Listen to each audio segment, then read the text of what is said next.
এই গেল বছর পর্যন্ত দলের নিয়মিতই ছিলেন সৌম্য সরকার। চলতি বছর চ্যাম্পিয়ন্স ট্রফিতেও খেলেছেন। তবে হুট করেই তিনি দল থেকে ব্রাত্য হয়ে পড়েছেন। শ্রীলঙ্কা সিরিজের দলে জায়গা পাননি। তার জায়গায় দলে ঢুকেছিলেন নাঈম শেখ, তবে তিনিও ব্যর্থ হয়েছেন। এবার তার ভূয়সী প্রশংসাই করেছেন সাবেক অধিনায়ক আকরাম খান। তিনি জানিয়েছেন, বোলারদের ওপর আধিপত্য বিস্তারে সৌম্যর জুড়ি মেলা ভার। তিনি যেদিন ভালো খেলেন সেদিন দলের চেহারাই বদলে যায়। সম্প্রতি তিনি গণমাধ্যমকে বলেন, সৌম্য খুব ভালো খেলোয়াড়। সৌম্য অনেকটা লিটনের মতো খেলোয়াড়। যেদিন সে ভালো খেলে সেদিন অনেক ভালো খেলে। ও হয়তো শুরুতেই আউট হয়ে যায়, কিন্তু যেদিন ভালো খেলে সেদিন দলের চেহারাই বদলে দেয়। কথাটার পক্ষে প্রমাণ দিচ্ছে সৌম্যর পারফরম্যান্স।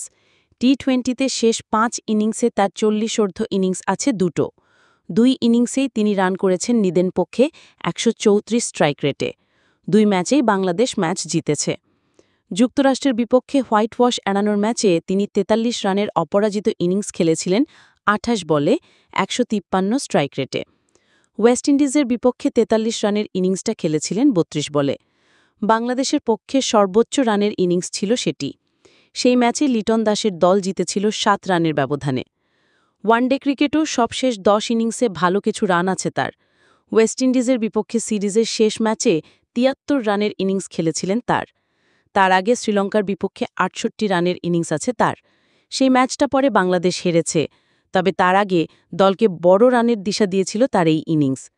তার মাঝে আফগানিস্তানের বিপক্ষে সিরিজে বেশ কিছু ছোট ছোট ইনিংসে দলকে ভালো শুরু এনে দিয়েছিলেন সৌম্য। সেই তিনি হুট করে দল থেকে বাদ পড়লেন। যদিও ফাঁকা সময়টা তিনি কাজে লাগিয়েছেন রংপুর রাইডার্সের হয়ে গ্লোবাল সুপার লিগে খেলে। সেখানেও দুবাই ক্যাপিটালসের বিপক্ষে 36 আর গায়ানা আমাজন ওয়ারিয়ার্সের বিপক্ষে 35 রানের ইনিংস আছে তার। এদিকে তার জায়গায় যিনি জায়গা পেয়েছিলেন দলে, সেই নাঈম শেখ ব্যর্থ হয়েছেন ভালোভাবেই। 3 ইনিংসে তিনি রান করেছেন মোটে 45, স্ট্রাইক রেট মোটে 84.90। সবচেয়ে বড় কথা, তার আড়ষ্ট ব্যাটিং দলের ওপর চাপও বাড়িয়েছে বেশ করে। সৌম্য এখানেই উতরে যাচ্ছেন। নিয়মিত হয়তো রান মিলছে না, তবে যেদিন পাচ্ছেন তা দলের পারফরম্যান্সে বড় প্রভাব ফেলছে। আর সে কারণেই বিকল্প ওপেনার হিসেবে আবারও সৌম্যর ডাক পাওয়ার সম্ভাবনা বেড়ে যাচ্ছে বহুগুণে।